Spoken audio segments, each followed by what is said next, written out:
This is the tender story of how my niece and I, who are not blood related, became a true family. My name is Marie, and I'm a 35-year-old housewife. Sean and I met in college and started dating shortly thereafter. After college, I entered the workforce and we got married right before I turned 30. We have one son, Ryder, who had just turned 2 years old. He didn't talk much yet, but he was very curious and into everything. He even started walking before he ever crawled. Sean and I started discussing having a second child. We knew having another baby could be harder this time since we were getting older. My husband is the middle child of 3. He has an older brother, Sam, and younger sister, each 3 years apart from him, who are also married. My brother-in-law and his wife Linda had also been trying to get pregnant for a year now. Linda was older than Sam. She had always worked hard to take care of herself and looked very young for her age. She had the mindset that since she looked so great for her age and she felt even younger, so she would eventually be able to get pregnant. However, when she finally turned 40 that year, she became impatient and finally started fertility treatment. I have friends the same age as Linda who were also struggling with fertility treatments. Given that, I was worried about Sam and Linda, who started much later in life. But they had some money saved up, made some good investing decisions, and Sam was a very health-conscious person. He ate organic foods, and they belonged to a fancy yoga studio, so I thought their lifestyle would be an advantage for them. All my husband and I could do was to support them. Meanwhile, Sean's younger sister Sue and her husband Richard had a 5-year-old daughter, Layla. Layla's father did his best to play with her, and her mother was gentle but firm when necessary. My niece had grown up to be a wonderful little girl with a bright smile and a lovely personality. She would say, "When I grow up, I'm going to marry my father." She often spoke about the dreams of all the fathers in the world, and she made her dad proud. Layla also loves my son, her cousin Ryder. When we get together, my son exclaims, "My Layla, my Layla!" And he would run up to my niece and be very attached to her. My sister-in-law and her husband were an ideal family, the picture of happiness. But misfortune struck suddenly and without warning. One day, they died most suddenly. They were the victims of a one-sided accident through no fault of their own. The day of the funeral, both sets of their parents sobbed as they clung to the coffins. My niece Layla stood holding hands with my stunned husband. I also found it impossible to stop crying, but their grief was immeasurable. I felt so sorry for my niece, who was staring at the 2 pictures of her deceased parents, not speaking. Tears silently streamed down her cheeks. I wondered if her small mind and body would be able to cope with this level of trauma. As I thought of my Layla's future without her parents, I cried even harder. We had to make sure she had a stable home. My mother-in-law was the only one who stayed at home and was currently undergoing treatment for an illness that kept her in and out of the hospital. Both of Layla's paternal grandparents were disabled and unable to care for anyone else. Layla's uncle, her father's brother, was single and traveled a lot for work. And we had a young son who was still a full-time job. We were not in a situation to be able to devote ourselves to our niece's emotional care. I guess the decision was made in consideration of these circumstances. After the 7th-day memorial service, my mother-in-law stepped aside with Sam and Linda and asked if they could talk privately, but we were also in the same room. "I want you to take Layla with you." My brother-in-law, Sam, who adored my niece, seemed inclined to accept it, but however, his wife, Linda, suddenly bared her emotions. "What do you mean? You want us to take her when we are trying to have our own child?" My sister-in-law had never expressed this kind of intensity to any of us. My mother-in-law flinched. "Well, it's not like that, but you're going to be 40, right?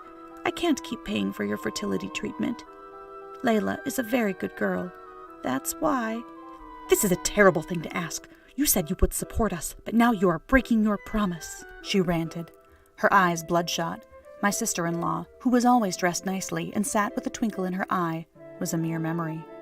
I could not hide my surprise at the fact that my mother-in-law was paying for her fertility treatment. I thought they both were working and earning money.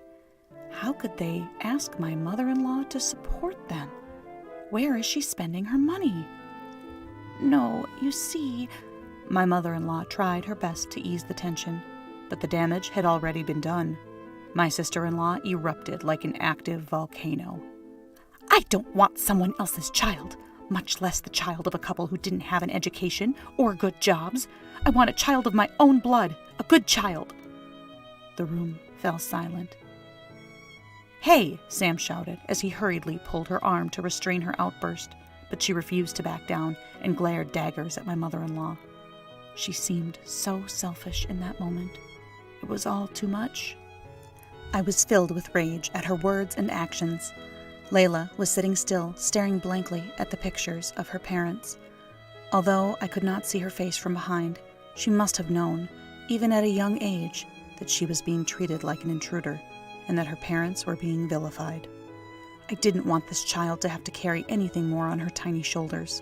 It would be unthinkable to entrust my child to such a heartless woman. There was only one way to protect Layla. I made up my mind. We will take Layla. "Marie!" My mother-in-law looked at me in surprise. My husband also looked anxious at my decision. "I agree, but I'm also worried. It's you who will have the hardest time with another child at home." "I understand, but I won't give up." I looked into his eyes earnestly. Thank you so much." My mother-in-law bowed to me repeatedly as if she were about to drop to her knees. "I won't be made to sit here and look like the bad guy. Let's go home." Linda continued to glare at us while grabbing Sam's arm and quickly headed for the door. Sam glanced at us sullenly and followed her out without a word. I sat down next to Layla and said in the kindest voice I could, "Come to our house. We want you to live with us." She replied quietly, "I don't want to be a bother." "No, it's not like that. We want you to come." My chest tightened at the sight of this small child who knew her place. At that moment, my son, who was playing with the toy car in the corner of the room, walked up to me. "My Layla! My Layla!" My son took Layla's hand. They loved each other so much. "Ryder, Layla is going to be your big sister from now on." "Layla, really? Are you my sister?" "Yes, big sister." My son nodded his head, clearly wondering what big sister meant. But we could tell that he understood that big sister was a very nice thing. "My big sissy Layla." Ryder squeezed Layla tightly, and the joy resonated in the room. "My brother." Layla looked up at my husband and me with confusion. "Nice to meet you, big sister Layla." I beamed at her, and her face crumpled into a joyful cry.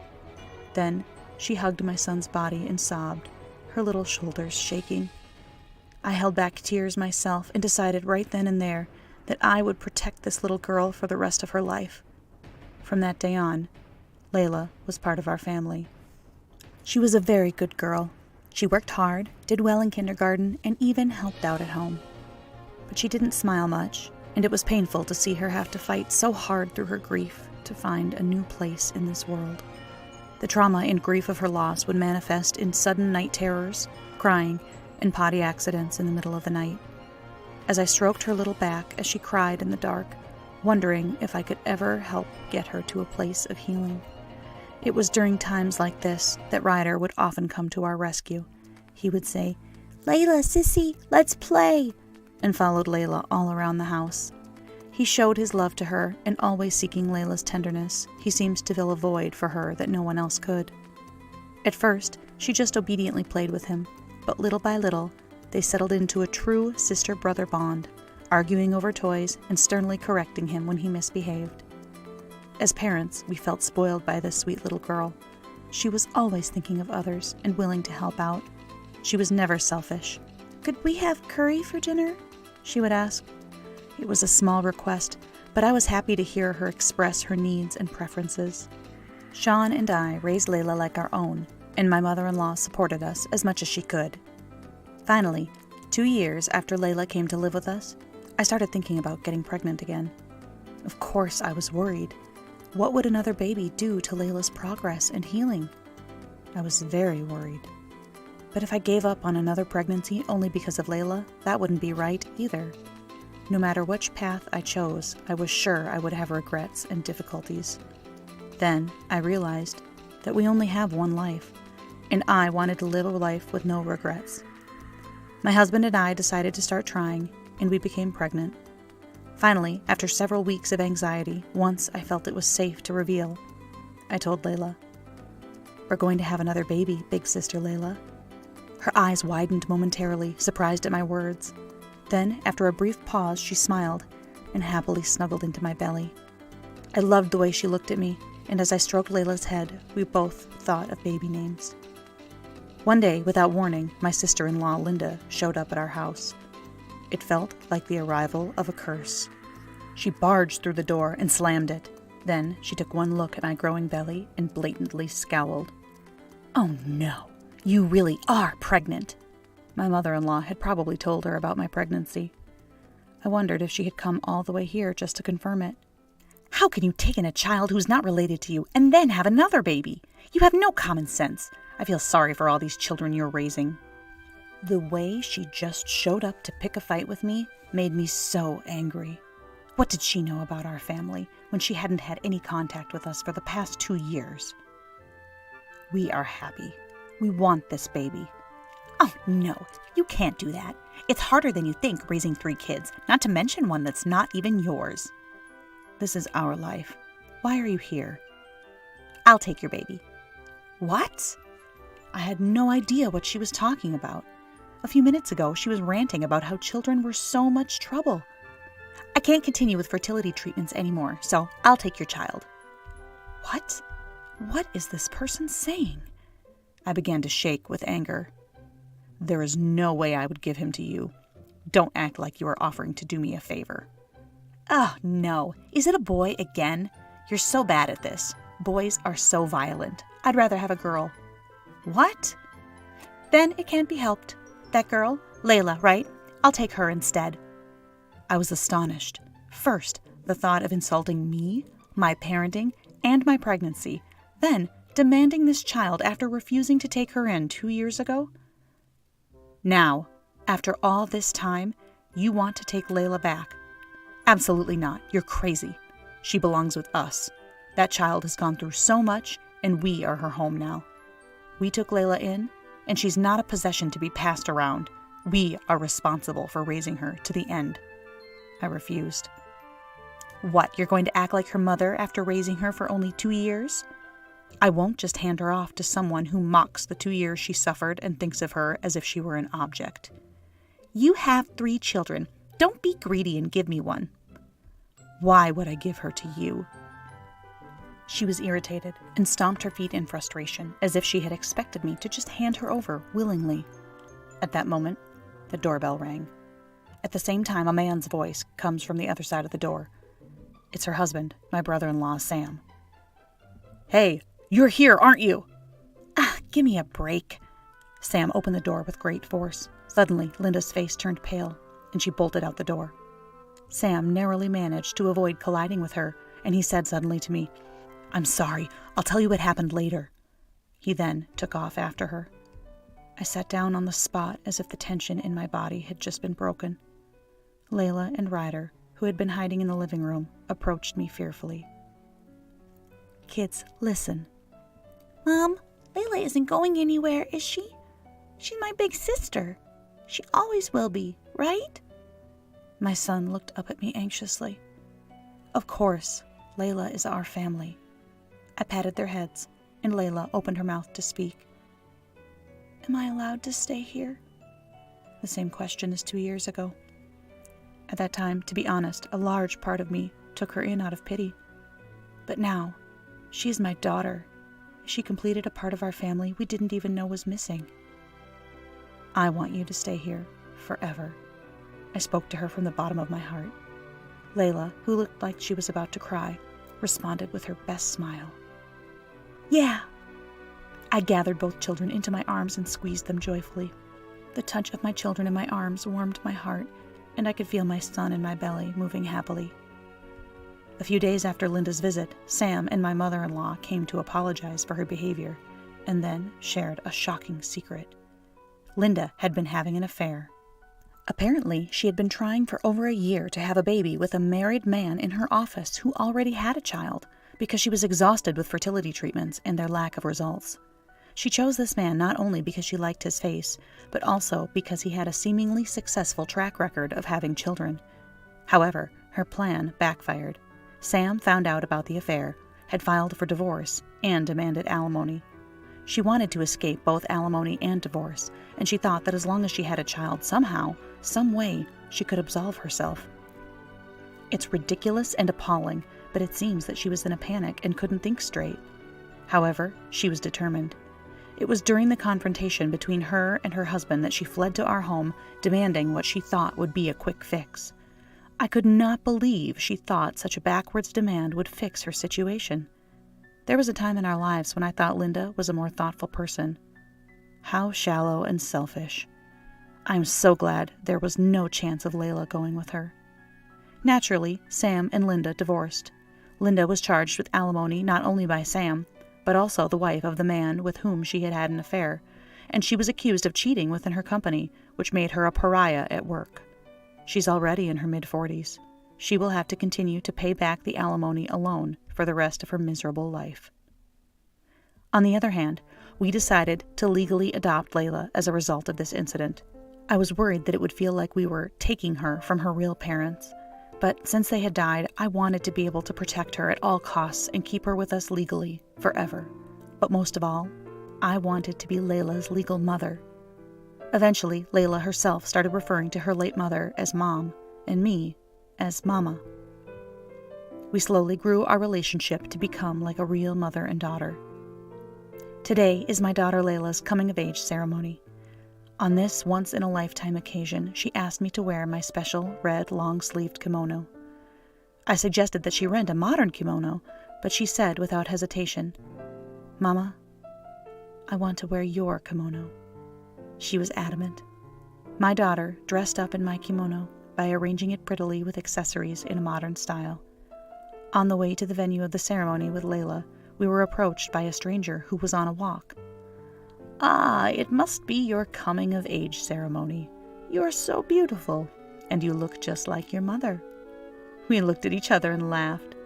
I don't know how many times I've been told that Layla looks and behaves just like me since she started high school. It is strange, isn't it? Though we're not related by blood. When I said this, Layla shook her head. "It's only natural that we look alike. My mama praised me, disciplined me, fed me, and loved me. This body of mine is made with a lot of love for my mama and dad." Oh, Layla. When I lost my real mom and dad as a young child, it was really painful. There were times when I resented them, wishing they had taken me with them. But now I'm glad to be alive, glad to be an adult, from the bottom of my heart. Thank you, Mama, for bringing me into this family. Thank you for being my mama. Tears and various emotions welled up in my heart as my daughter smiled beautifully at me saying these words. Thank you for being my daughter. Oh no, don't cry, Mother. Because I've been on the road since 5 a.m, and I've had my makeup professionally done. My teary-eyed daughter laughed in astonishment and held out a handkerchief to me. It has been a beautiful 15 years. There were days when we butted heads, didn't agree, and had heated arguments, but that's a natural part of being a parent and child.